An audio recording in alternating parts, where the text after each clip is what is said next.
Guys ಈ ಒಂದು machine ಬಂದ್ಬಿಟ್ಟು ಒಬ್ಬ ಹೈನುಗಾರಿಕೆ ಮಾಡುವ ರೈತರಿಗೆ ಇಲ್ಲಾಂದ್ರೆ ಒಬ್ಬ ಶಿಪ್ ಫಾರ್ಮಿಂಗ್ ಮಾಡುವ ರೈತರಿಗೆ ಕುರಿ ಫಾರ್ಮಿಂಗ್ ಮಾಡುವ ರೈತರಿಗೆ ಎಷ್ಟು ಹೆಲ್ಪ್ ಮಾಡುತ್ತೆ ಗೊತ್ತಾ ಗೈಸ್. ನಾನು ನಿಮಗೆ ಮೊದಲೇ ಹೇಳ್ತಿದ್ದೀನಿ, ಈ ಒಂದು ಮಿಷಿನ್ ಬಂದ್ಬಿಟ್ಟು ನಾವು ಒಂದು ಸಬ್ಸಿಡಿನ ತಗೊಂಡಿದ್ದೀವಿ. ಈ ಮಿಷಿನ್ನು ನಿಮ್ಮ ಹತ್ರದಲ್ಲಿ ಎಲ್ಲರ ಪಶು ಆಸ್ಪತ್ರೆ ಇರುತ್ತಲ್ಲ ಅಲ್ಲೋಗಿ ವಿಚಾರಿಸಿ ನೋಡಿ, ಅಲ್ಲಿ ಸಬ್ಸಿಡಿಯಲ್ಲಿ ಸಿಗುತ್ತೆ. ಗೈಸ್ ನೀವು ಮತ್ತೆ ನೋಡ್ತಿರ್ಬೋದು, ಇಲ್ಲಿ ನಾವು ರಾಗಿ ಒಣಹುಲ್ ಹಾಕಿದ್ದೀವಿ. ಈ ಒಣಹುಲ್ನ ನೀವು ಮಿಷಿನ್ ನೋಡ್ತಿರ್ಬೋದು ಎಷ್ಟು ಕ್ಲೀನಾಗಿ ಕಟ್ ಮಾಡ್ತಿದೆ ಅಂತ. ಮತ್ತೆ ನಾವು ಆಲ್ರೆಡಿ ಹಸಿ ಸೊಪ್ಪೆನ ನಾವು ಚಾಪ್ ಕಟ್ಟರಿಗೆ ಕಟ್ ಮಾಡಿದ್ದೀವಿ, ನೋಡಿ ಎಷ್ಟು ನೀಟಾಗಿ ಕಟ್ ಮಾಡಿದೆ ಅಂತ.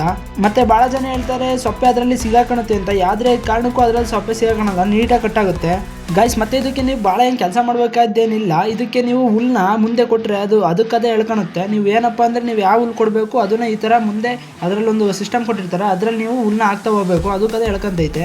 ಮತ್ತು ಈ ಚಾಪ್ ಕಟ್ಟರ್ ಬಂದ್ಬಿಟ್ಟು 2 ಫೇಸ್ ಕರೆಂಟಿಗೆ ಓಡುತ್ತೆ. ಮತ್ತು ಇದರಲ್ಲಿ 3 ಬ್ಲೇಡ್ ಕೊಟ್ಟಿರ್ತಾನೆ. ಆ ಬ್ಲೇಡ್ನ ನಿಮಗೆ ಎಷ್ಟು ಇಂಚ್ ಬೇಕು ಸೊಪ್ಪೆ ಅಷ್ಟು ಮೇಲೆ ನೀವು ಅಡ್ಜಸ್ಟ್ ಮಾಡ್ಕೊತ ಹೋಗ್ಬೋದು.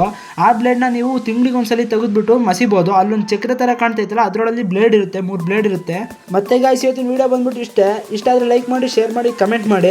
ಮತ್ತು ಇದೇ ಥರ ಫಾರ್ಮಿಂಗ್ ಕಂಟೆಂಟಿಗೋಸ್ಕರ ನನ್ನ ಫಾಲೋ ಆಗಿ. ಮತ್ತು ಯೂಟ್ಯೂಬಲ್ಲಿ ನಂದು ಭರತ್ ಗೌಡ ಕ್ರಿಯೇಷನ್ಸ್ ಅಂತ ನಂದೊಂದು ಯೂಟ್ಯೂಬ್ ಚಾನಲ್ ಇದೆ.